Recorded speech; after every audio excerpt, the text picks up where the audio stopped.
인사하시겠습니다. 주님의 이름으로 사랑을 축복합니다. 주님의 이름으로 사랑을 축복합니다. 사랑을 축복합니다. 이 정도 소리는 괜찮을 것 같습니다. 한번 따라합니다. 우리가 알거니와 하나님을 사랑하는 자, 사랑하는 자, 곧 그의 뜻대로 부르심을 입은 자들에게는 곧 그의 뜻대로 부르심을 입은 자들에게는 모든 것이 합력하여 선을 이루느니라. 모든 것이 합력하여 선을 이루느니라.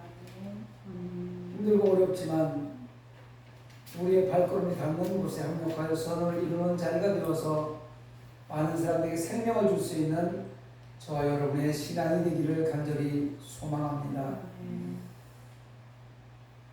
참 9시 예배를 참 오래간만에 드린 것 같습니다.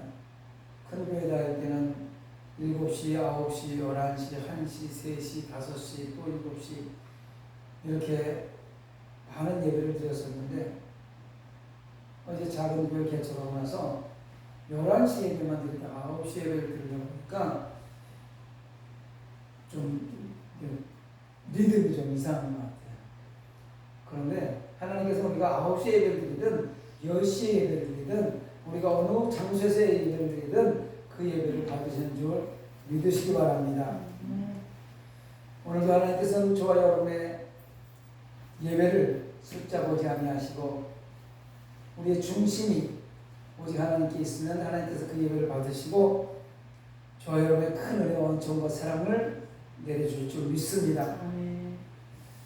수많은 유대인들이 학살당하고 수많은 사람들이 독일의 수용소에서 죽어가던 그 현장 속에서 유대인들이 눈물을 뿌리면서 외친 질문이 바로 이런 것이었습니다. 하나님, 지금 어디 계십니까? 하나님이 왜 이런 사건을 허용하셨는지 도무지 모르겠습니다. 그러나 연합군이 이 수용소를 탈환하고 이 수용소의 벽을 감시하다가 한쪽 벽에 쓰여져 있는 찬송가의 가사를 보며 깜짝 놀랐다고 합니다. 어느 그리스도인이 그의 신앙의 고백으로 기록해 놓았던 구절이었는데요. 그 크신 하나님의 사랑 말로 다 형용 못하네. 여기까지는 좋은데 하나님의 사랑? 이 저주, 이 지옥 같은 수용소에서 하나님의 사랑이라니 웬 말입니까? 원망불평하는 구절이 써 있다는 것입니다. 그러나 잠시 뒤에 또 다른 곳을 살펴보니 그곳에 이런 글자가 선명하게 쓰여져 있었던 것을 볼 수 있었다고 합니다. God is here. 하나님은 여기 계십니다. 할렐루야! 하나님 오늘 여기 계십니다. 세상이 교회를 비판하고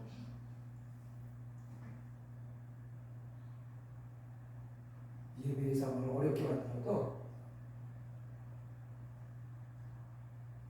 하나님은 여기 계십니다. 아멘. 사도행전 16장 25절에 보면요, 한밤중에 바울과 실라가 기도하고 하나님을 찬송함에 죄수들이 듣더라 하고 기록하고 있습니다. 성령께서 함께하는 사람은요, 그 바울과 실라는 모진 매를 맞고 그 깊은 비밀도 감옥 속에서도 기도하며 주님을 찬양하였다고 합니다. 성령 충만한 사람은 그 환경과 그 여건이 어떠할지라도 오직 주님께 예배하고 찬양한다는 것입니다. 여러분도 그런 성령의 사람이 맞습니까? 그래서 오늘 요한복음 14장 16절을 본문으로 해서 성령님과 동행하면 이란 제목으로 우리의 말씀을 나누려고 합니다. 어느 교회이든지 믿음의 공동체이든지 은혜로 충만한 사람을 찾아볼 수 있습니다. 그런데 많은 사람들이 모여서 예배를 드리고 그래도 그 성령 충만한 사람들의 숫자가 많지 않다는 것입니다. 왜냐하면 성령 충만은 은혜 충만과 연결되기 때문입니다. 다시 바꿔 말하면 은혜 충만한 사람은 성령 충만을 받은 사람이라는 것입니다. 은혜가 충만한 사람들의 특징을 보면 그들은 돈이 많다든가 사업이 잘 된다든가 뭐 몸이 건강하든가 이런 거 있지 아니하고 성령 충만함이 있다는 거예요. 지금 형편과 저도 힘들고 어렵다 할지라도 오직 예수 안에서 성령 충만함의 은혜를 받아서 나는 이 땅에 잠시 왔다가는 이 인생 가운데 오직 성령 충만함을 말미암아 행복하다. 이런 사람들은 은혜가 충만하다는 거예요. 여러분 은혜가 충만하십니까? 실제로 성경에 보면은요, 사도행전 19장 2절에 너희가 믿을 때 성령을 받았느냐? 라고 질문하고 있습니다.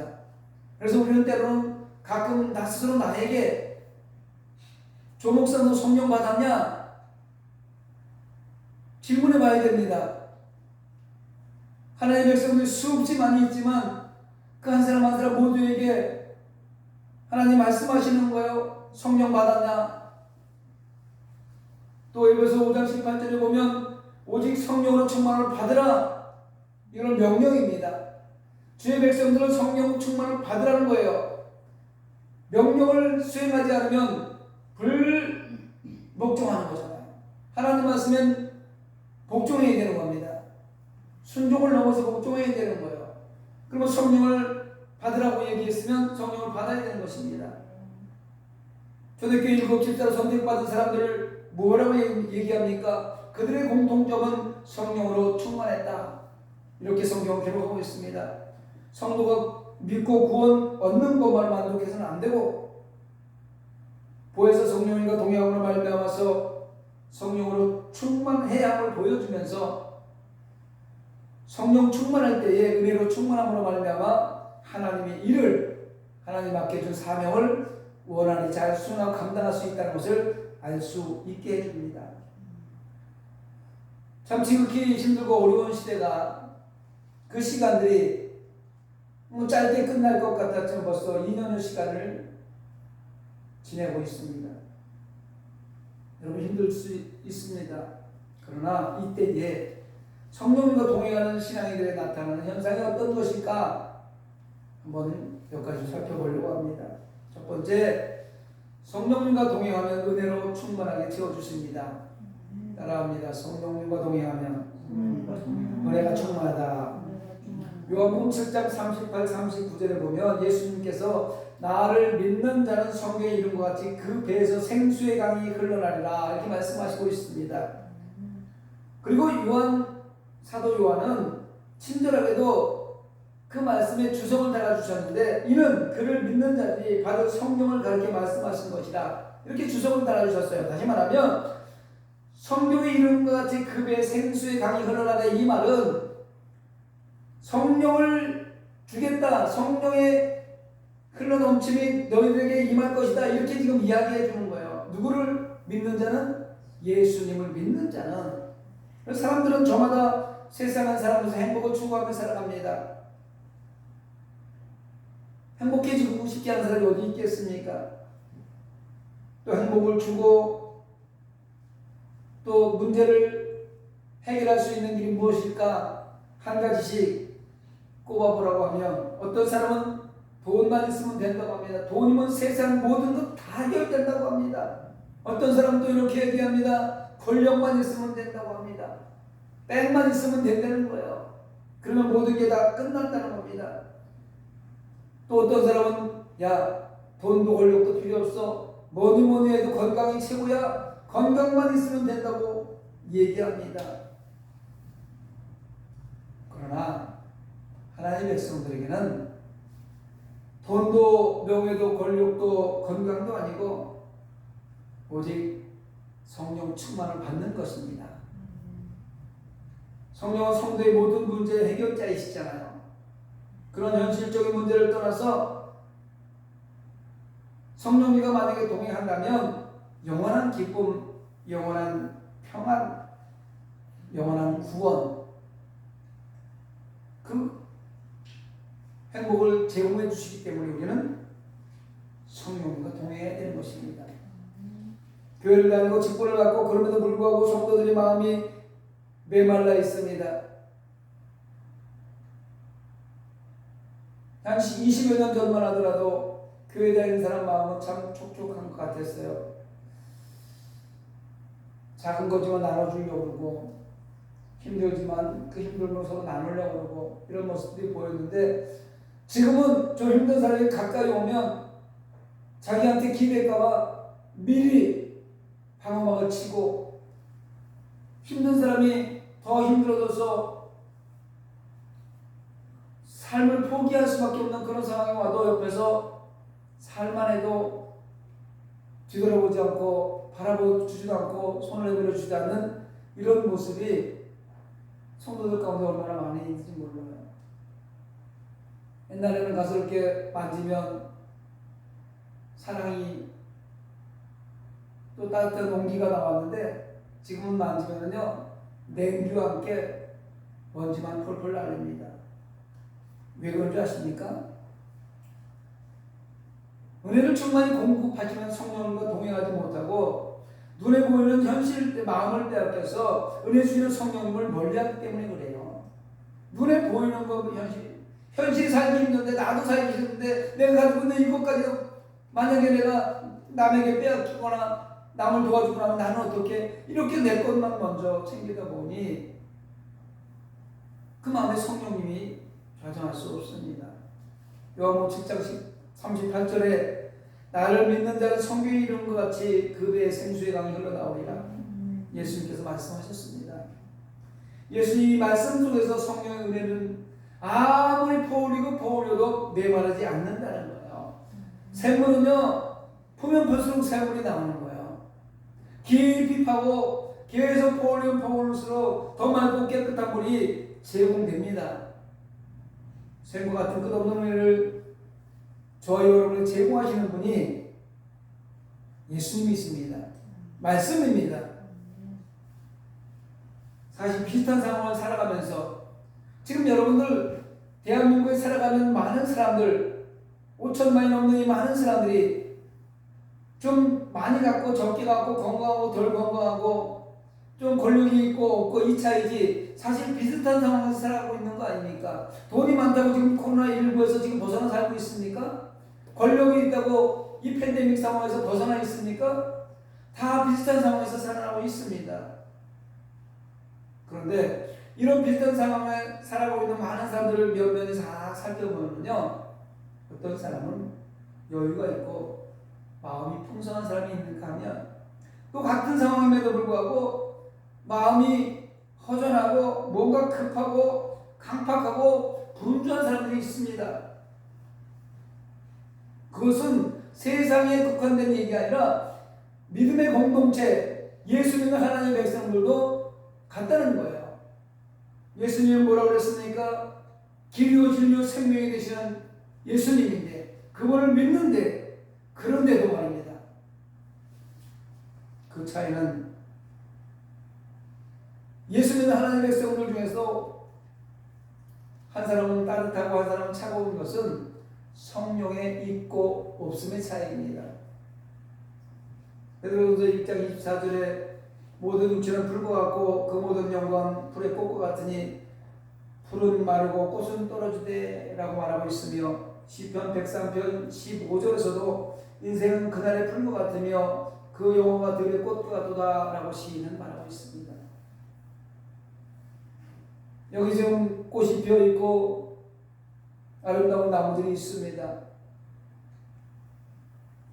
여러분 활짝 핀 꽃은 반드시 떨어지게 되어 있습니다. 화무시위롱, 일장충몽, 건물신면 이런 이야기 아시죠? 노새노새 젊은노새 노래보다 화무는 시부르며 달도 참에는 기운하니 이런 노래 가사 있죠. 여기서 화무시위롱의 뜻이 뭐예요? 아무리 붉은 꽃도 열을 넘기지 못한다는 거예요. 달이 떠서 차면은 반드시 저 달은 해가 뜨면서 기울어져 없어진다는 거예요. 일장춘몽은 무엇입니까? 권력을 갖고 모든 것 다 갖고 부귀영화를 누리고 있는 것 같아도 하룻밤 꿈 같은 거라는 거예요. 잠시 지나고 말아버린다는 거예요. 권벌신전 마찬가지 아닙니까? 권세를 잡고 권력을 잡고 있어도 그 권력이 10년을 갈 수 없다는 거예요. 그래서 전도서에 솔로몬이 뭐라고 그랬습니까? 솔로몬은요, 이 세상에서 가장 복의 영화를 누린 사람이에요. 부러울 것이 아무것도 없었어요. 가지고 싶은 거 다 가질 수 있었어요. 그런데 그가 마지막 인생의 노년에 한 이야기가 있습니다. 헛되고 헛되니 헛되고 헛되도다. 모든 것이 헤아려 있는 것이 헛되다는 거예요. 사도 바울은 뭐라고 그랬습니까?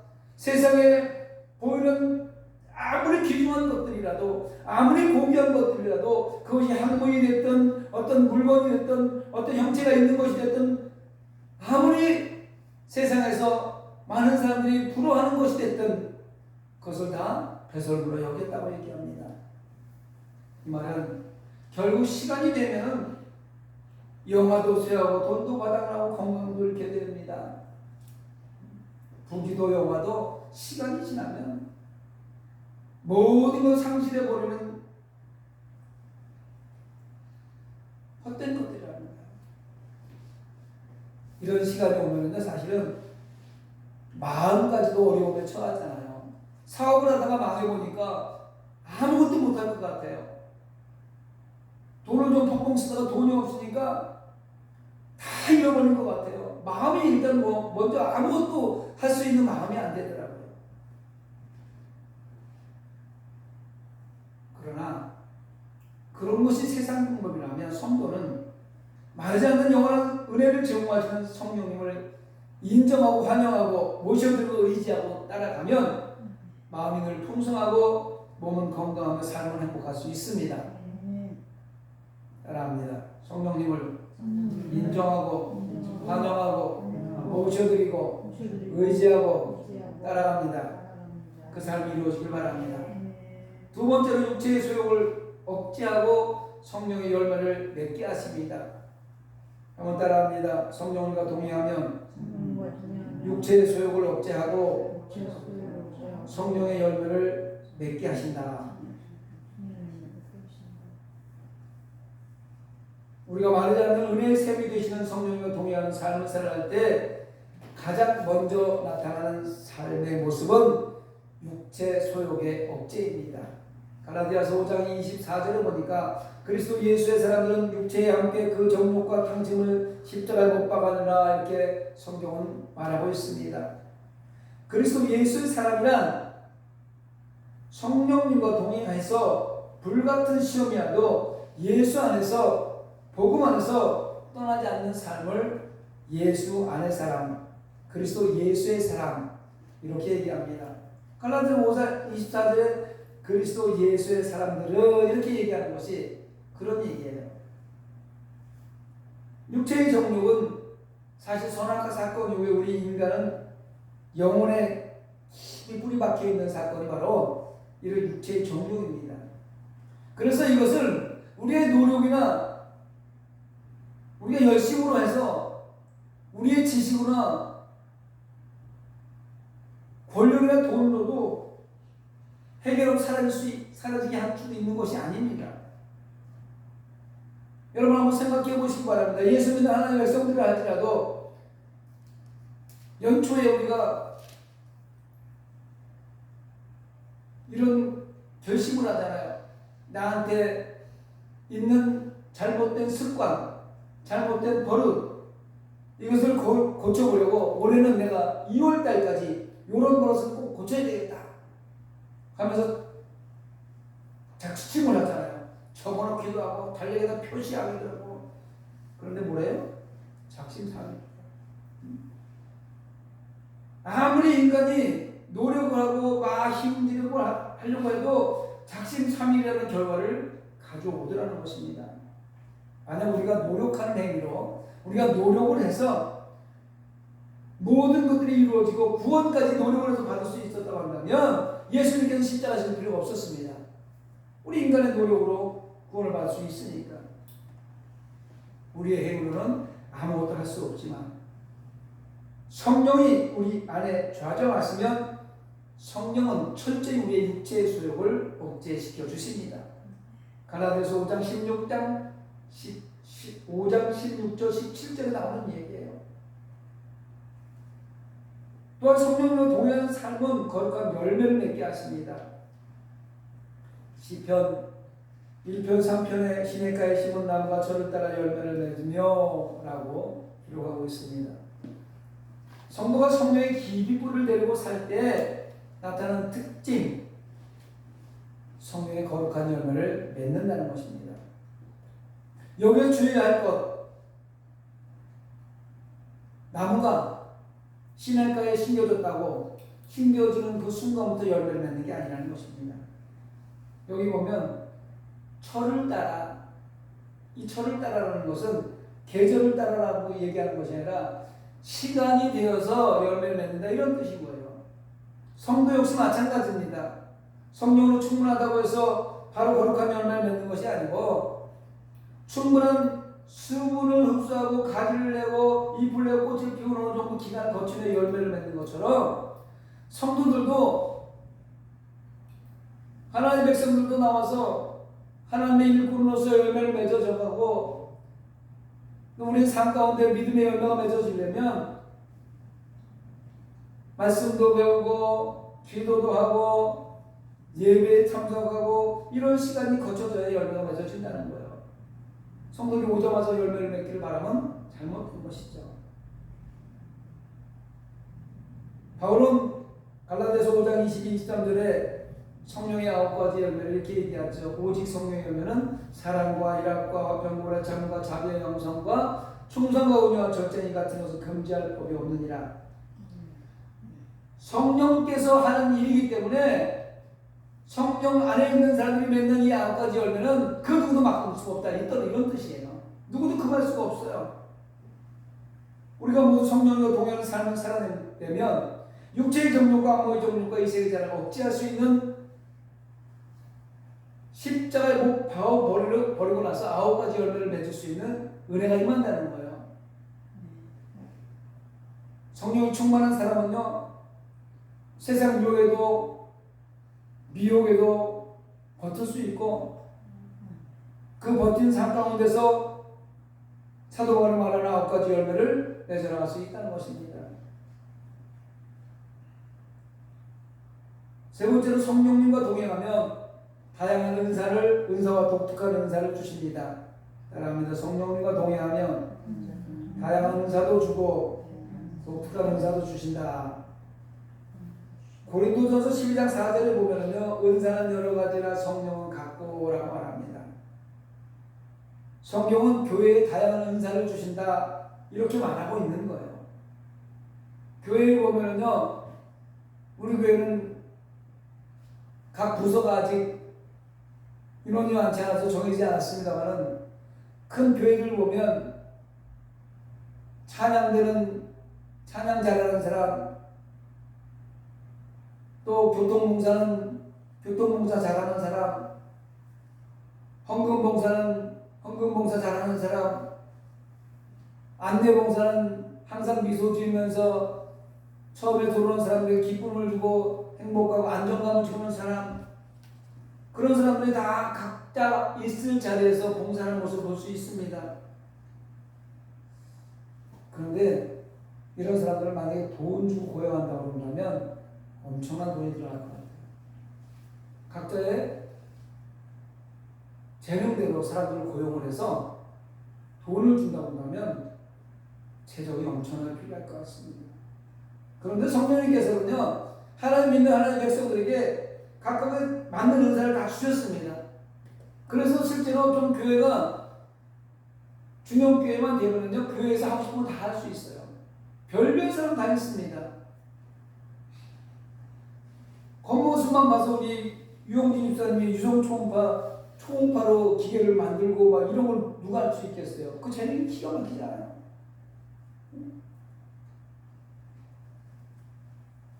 그 기차력이 필요한 곳에 지금 사용되고 있는 거 아닙니까?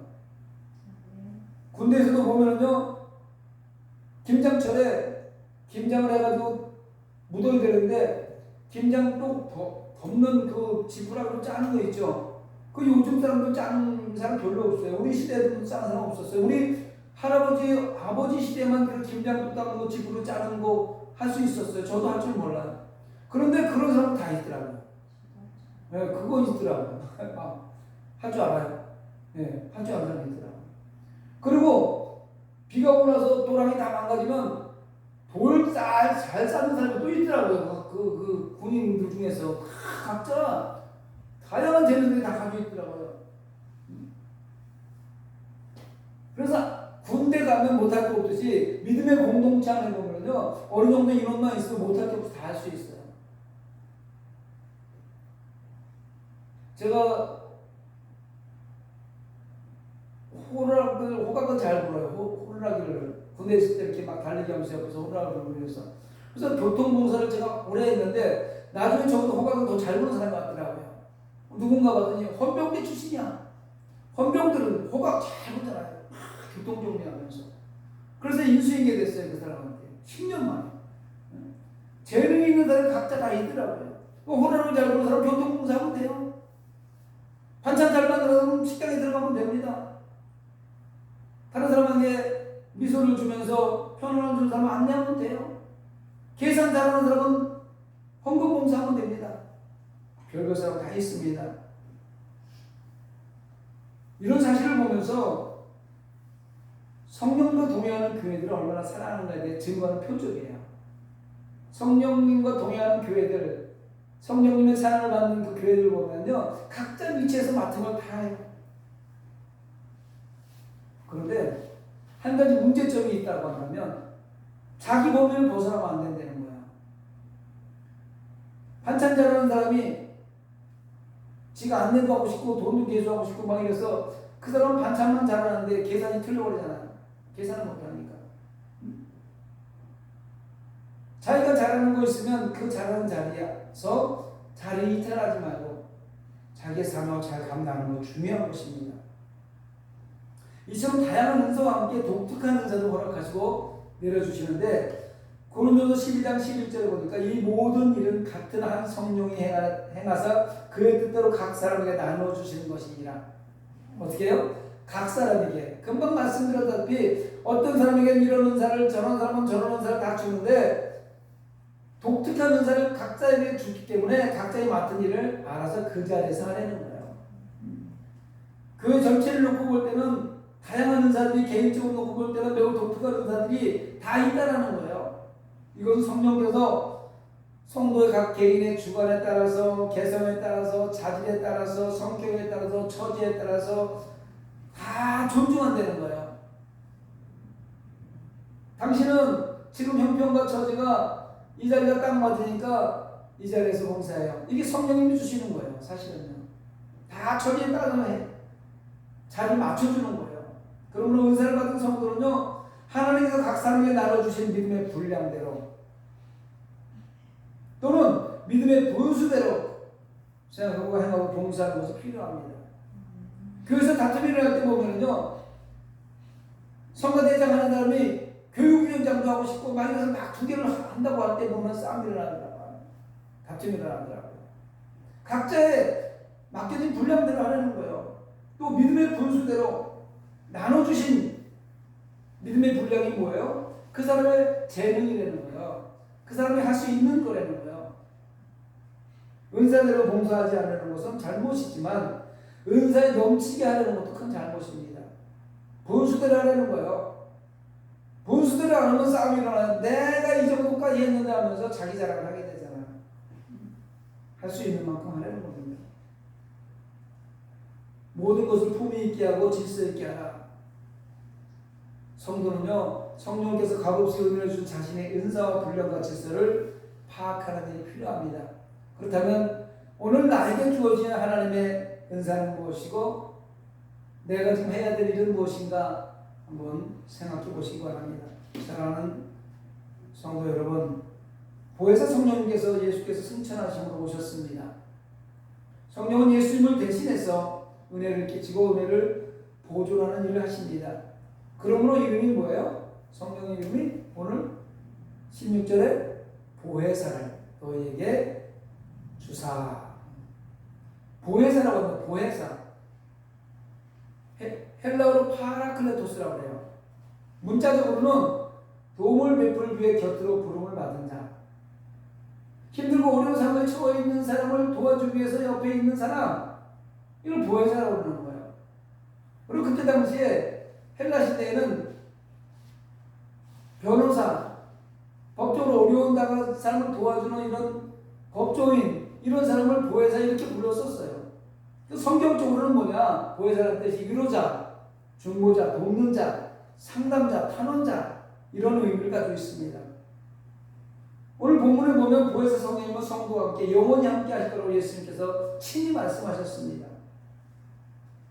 우리를 도와주시는데 그분이 저희가 영원히 함께 한대요. 영원이라는 것은 이 땅에 살면서도 함께 하지만 천국 가는 그날까지 우리를 지키시고 보호해주시고 위로해주고 중보해주고 도와주신다는 거예요.